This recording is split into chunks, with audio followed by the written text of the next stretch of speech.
Okay, Mona, it's time for you to leave, my mother-in-law said loudly. She spoke so loudly that it sounded like the roar of the sea bears in the harbor. We're going on a fancy cruise, just the four of us, right? I asked. But my mother-in-law didn't seem happy. Her face twisted into an even meaner expression. Did you really think someone like you, who can't even keep a house clean, could come with us on this cruise? How audacious of you.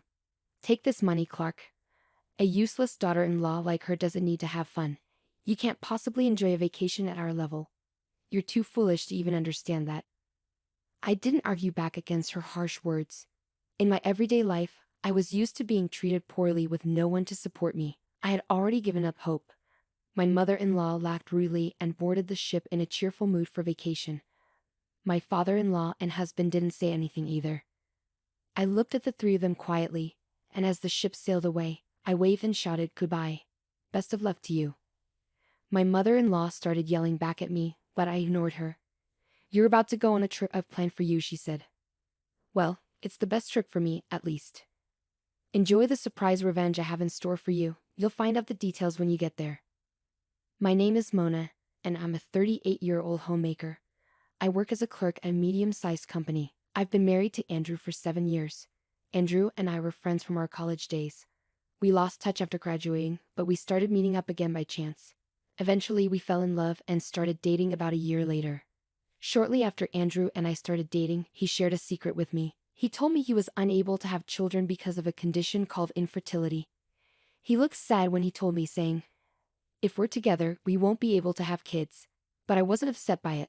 I never really had a strong desire to have children myself, and I believed we could still find happiness together even without them.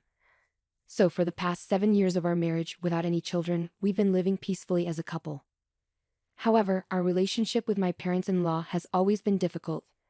Our house is right across from theirs, and since Andrew works for their company, we see them often. I don't mind that part. The issue is that both of my parents-in-law treat me coldly. My mother-in-law has always favored Andrew, so she doesn't seem to like me much and treats me like a bother. She often tries to pass household chores onto me, which is a common occurrence. She'll say things like, "Mona, I'm busy with work, so could you do the laundry and cleaning?" Or, "Oh, you don't have to cook. I can't eat the food you make anyway." When I explain that I also work full-time and it's hard for me to do everything, she gets angry. She'll say things like, "How dare you talk back to your mother-in-law? You're not fit to be my son's wife. Pack your bags and leave now." On top of that, my father-in-law is also set in his old-fashioned ways. He often says things like, "Mona, when are you going to stop working? You're getting older, so you should have a child soon." Or he'll criticize my education, saying, "What kind of schooling did you even get?" In any case, times have changed. You can have a happy home without children. But that's not the real issue. If I hear more of that talk, I'll call your company tomorrow and demand you quit your job to have a child. Dealing with my in-laws is tough because they're so set in their traditional views. I try to respond politely, but they often respond with even more criticism, so sometimes I just ignore them. Andrew acts like he's unaware of their behavior. He's gentle and avoids conflict, but that's not always helpful. He worries about upsetting his parents, so he sometimes ignores their behavior or even agrees with them to keep the peace. I hate to admit it, but a big reason we haven't had children is because of Andrew's infertility. He asked me not to tell his parents, so I kept it to myself. But it hurts that he doesn't stand up for me when they criticize me. Despite all this, I still love Andrew. He's a good husband who even cooks dinner for me. When I come home late from work, it means we can go out and enjoy ourselves on weekends. Both of us love traveling and have explored many places during our 7 years of marriage. One day, my husband handed me a brochure. "Mona, wouldn't it be amazing to go on a luxury cruise ship? I've never been on one before, only on a ferry." That sounds like so much fun, but we don't have that kind of money right now. Well, let's plan for 2 years from now. We'll save up and work together until then. That sounds like a good idea. We should be able to save enough money in 2 years. Okay, let's do it. So we started focusing on saving money. We avoided unnecessary purchases and did our best to save every penny. Then, 6 months before the trip, my mother-in-law unexpectedly showed up at our house as usual. "Hey, I heard we're going on a luxury cruise. Have you booked it yet? If you don't hurry, you might miss out on reservations." I was surprised by her sudden question and asked her how she knew about our trip. Andrew, sitting across from me, sheepishly admitted, "Oh, I mentioned it to Mom. We'll be away for more than 10 days, so it seemed natural." "I get that. But if they find out before we book, they might want to come with us." I wanted to keep it a secret from them. But my mother-in-law kept talking. "Work might be busy, but it's important to have fun sometimes, right?" I couldn't believe it when my mother-in-law grinned and said, "Of course we're going. My husband will come too." It was shocking. I had wanted to go on this trip with just my husband, not with my in-laws. I looked at Andrew, hoping he would object. I couldn't remember the last time we had a trip together as a family, but Andrew remained silent, and I felt helpless. After that, my in-laws kept visiting and talking about the trip. I thought of asking Andrew, who had suggested the idea, to make the reservations, but he always dodged the conversation, claiming to be busy with work. About a month before the trip, something happened. Andrew went out for a business dinner and didn't return until after midnight. Worried, I grabbed the car keys to go pick him up. Just then, the front door slammed open, and Andrew came in. "I'm tired. I'm going to bed," he said, taking off his jacket and heading straight to the bathroom. I stayed up late, feeling anxious, but he acted like nothing was wrong. Feeling lonely, I picked up his jacket. Something fell out of the pocket. I quickly grabbed it. It was a small gift box with a message card tucked under the ribbon. Without thinking, I read the card, and what I saw shocked me to my core. "Thank you always, Andrew. I love you." My heart sank. As questions swirled in my mind, I couldn't shake off the uncertainty. Who had Andrew been meeting with last night? And who had given him this gift? What did that message really mean? Unable to sleep, I spent the night tossing and turning in the living room. The next morning, Andrew woke up nonchalantly with a big yawn. I confronted him with the gift box and message card. "What's this? Where were you yesterday? It wasn't just a business meeting, was it?" Andrew's eyes widened in surprise. "No, it wasn't like that. It's just that, thanks for helping her with work." "I see. It's quite a passionate thank you saying, 'I love you,'" I remarked. Andrew began stammering and repeating himself, trying to explain.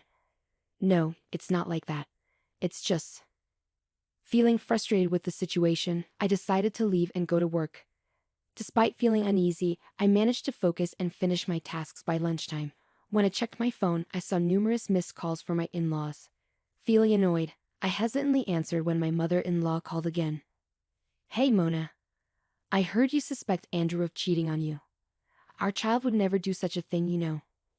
Even if he did, that's just a man's instinct." Excuse me," my mother-in-law said forcefully before my father-in-law took the phone. "That's right. If anything, it's your fault for doing something to make him cheat on you in the first place. Andrew only cheats because you don't have children and are always working. When you get home, make sure you apologize to my son. Got it?" My father-in-law said, spewing accusations before abruptly hanging up the phone. I'd had enough. My in-laws were painting me as the villain, and my husband, who didn't defend me, even sided with them. After enduring it all for so long, I finally decided to put my plan into action. Then came the day of our departure for the luxurious cruise. My in-laws and Andrew happily got into the car, ready for the trip. I would drive separately to the port and join them there. Inside, I felt a thrill of excitement. "It's going to be a fantastic trip," I said, holding back a laugh as I drove towards the port. But when we arrived, I was surprised to find the port quiet and deserted. I unloaded everyone's luggage and made my way towards the pier, breathing in the scent of the sea. Andrew seemed carefree and playful.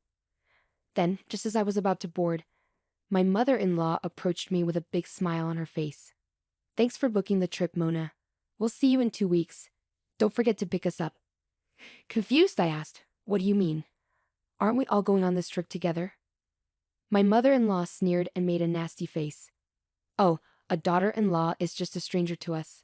Don't you understand? As long as you pay up, we're fine." I stayed silent. Meanwhile, my father-in-law and husband were happily browsing through travel magazines. Andrew noticed my expression, shrugged, and shamelessly remarked, "Seems like it's true. By the way, I haven't seen any luxury cruise ship around. Where is it?"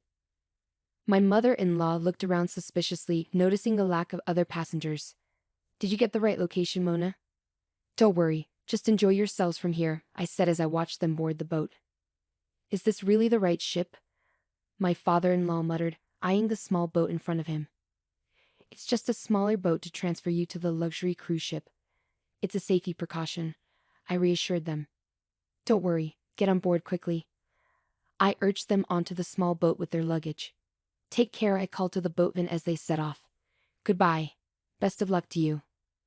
With a big smile, I waved goodbye to them. I thought I heard my mother-in-law shouting something, but I ignored it. Once they disappeared from view, I gathered my things and headed back to the car, hoping for a fun trip ahead.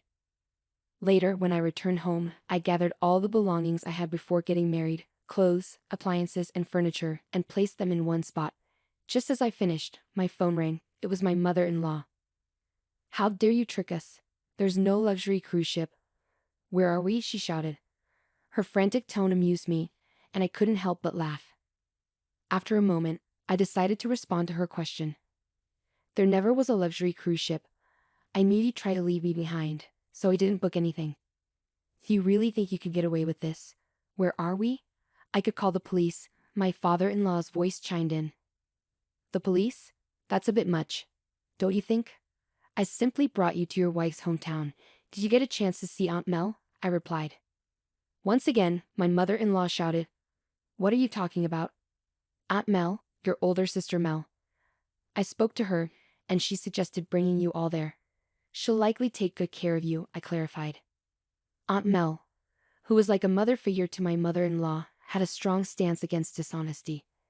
Despite only meeting her a few times at family gatherings, we had always gotten along well. So, I decided to open up to her and share everything I had been going through with my in-laws and husband. As I had expected, Aunt Mel was furious but immediately offered her support. I'll come pick you guys up soon, she said, ending the call. Shortly afterward, I moved to a new apartment closer to my workplace, which made my daily commute much easier. During the move, I collected evidence of my husband's infidelity. He had been careless, leaving behind plenty of proof. By the time I had settled into my new place, I had gathered enough evidence to support my divorce case. With the help of a lawyer, we successfully finalized the divorce. I also sought compensation for the emotional damage caused by the affair. The lawyer who met with my ex-husband, Andrew, reported that he looked devastated and exhausted. Meanwhile, Aunt Mel, a well-known sports instructor in the local community, had been keeping my in-laws and Andrew extremely busy from morning till night. They were now living a life as demanding as the one they had imposed on me. Aunt Mel mentioned that if they genuinely repented, they could be released from their duties. However, my in-laws' family business had practically gone bankrupt, and they had nowhere else to turn. But their struggles were no longer my concern. I simply hoped to never have to see them again. On a brighter note, I've recently met a kind and understanding man who accepts me, including my divorce and all that led up to it. Once his work becomes less hectic, we plan to get married. Although my journey to happiness has been challenging, I'm looking forward to a joyful life with someone who always prioritizes me.